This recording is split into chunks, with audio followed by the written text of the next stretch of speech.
Good afternoon again. It's been a rainy start to the week, but will it end before we see any major flooding? Meteorologist Evan Hatter has the very latest as our severe weather alert day continues. Evan. Well, Steve, we still do have one flash flood warning in effect in the mountains right now for portions of Bell, Knox, and Whitley counties. That runs for about another hour and a half, but we're not done with the rain just yet. However, we do see the light at the end of that tunnel. At the moment, outside, Buffalo Mountain camera here in Perry County sitting at 72. You can see the decrease in the visibility there as we continue to see not just the fog of the higher elevations, but also some of the rain moving through right now. London Corbin Airport, where we've had our fair share of issues so far this afternoon across portions of the Cumberland Valley, sitting at 70 right now. You can see the soggy spots on the runway there. Not a great day to be in the air.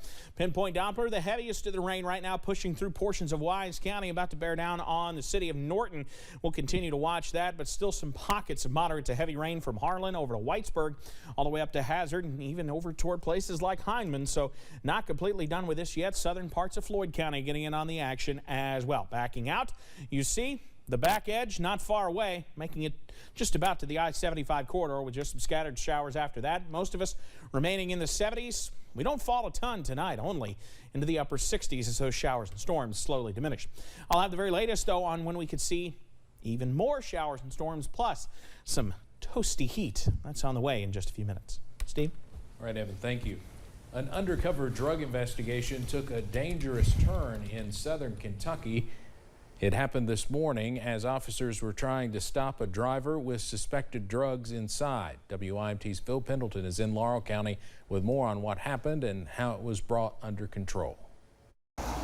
Police have been working at least several days on an undercover operation. The goal was to get a large amount of meth off the streets. But when the vehicle that they had been looking for came into view, they tried to make a traffic stop, and they say that's when the driver made it very clear he was not going to give up.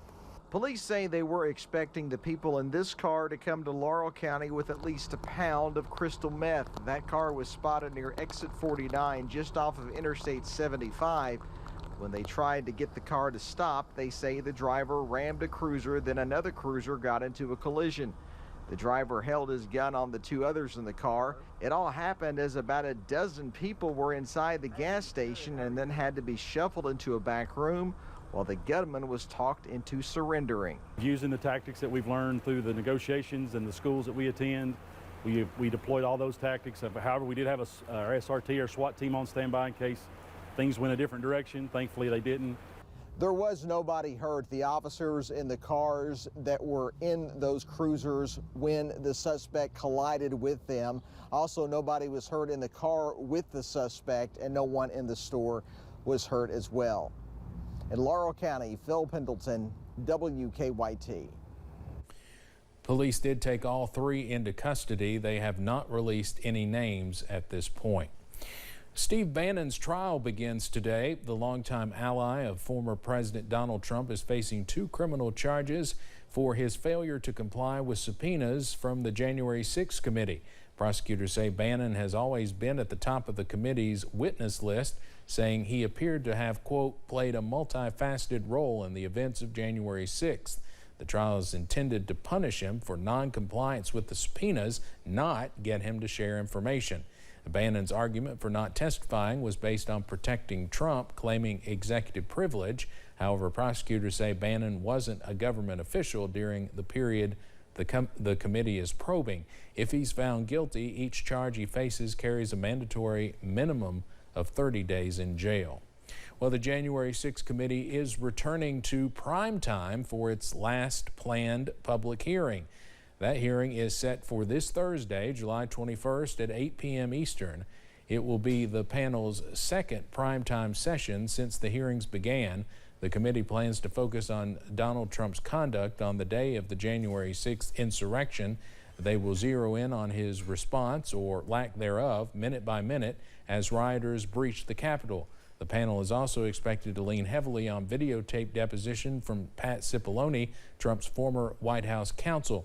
In addition to that, 2 members of the committee say the panel is expecting to receive Secret Service text messages from January 5th and 6th of 2021 by Tuesday after issuing a subpoena for those records last week.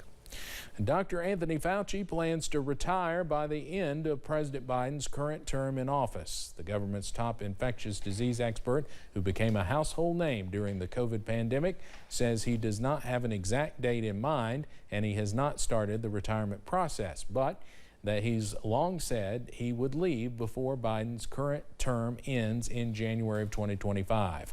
Fauci is currently the chief medical advisor to President Biden. He has served as director of the National Institute for Allergy and Infectious Diseases for decades. At age 81, Fauci has served more than 5 decades under 7 presidents, advising every U.S. president since Ronald Reagan. COVID cases, hospitalizations, and deaths are on the rise in the U.S. Johns Hopkins University says average daily cases have more than tripled during the past 3 months. Meanwhile, federal government data shows current hospitalizations surpassed 40,000 for the first time in about 4 months. JHU also found the average number of daily deaths has risen above 400 for the first time in 2 months. More than half the U.S. population lives in a county with a high COVID-19 community level. If you live in one of those counties, the Centers for Disease Control and Prevention recommends wearing a mask indoors. Well, Dr. Anthony Fauci says it's time to take monkeypox seriously, while others warn the spread of the virus is likely higher than we know. CBS's Natalie Brand has more on that from the White House. States across the country are struggling to get the monkeypox vaccine as cases are on the rise. The CDC reports more than 1,800 so far, reaching nearly every state. We've gotten just over 8,000 doses. We estimate that we need about 100,000 doses to address the current target population. Former FDA Commissioner Scott Gottlieb warned on CBS's Face the Nation that it may be too late to get control of the outbreak. We made a lot of the same mistakes that we made with COVID with this, having a very narrow case definition, not having enough testing early enough, not deploying vaccine in an aggressive fashion to ring vaccinate.